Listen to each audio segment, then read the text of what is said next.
চিনি আমি তো কথা বলেন ঠিক কিনা? যুবকদেরকে অনেক লাইক করি, কিন্তু ওলি আল্লাহর বিরুদ্ধে যাবেন না। ছাত্র সমাজকে বলি, কাহারও পাল্লায় ফান্দে পা দিবেন না। আপনাদের ইমানের দাম আছে, আপনাদের চেতনার দাম আছে, আপনারা কাহারও ফাঁদে পা দিবেন না। যারা ওলি আল্লাহর বিরুদ্ধে থাকবে তাদের সঙ্গে আপনারা মিশবেন না।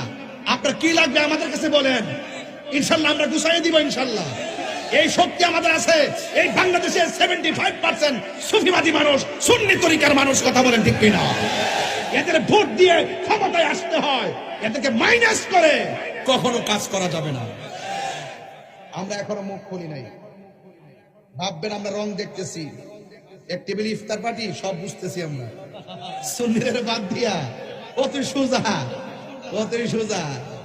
সাবধানে থাকিও নারী পর্দার আড়ালে। আবার আরে কি কইতাম রে, যে মুর্দা বলি রে।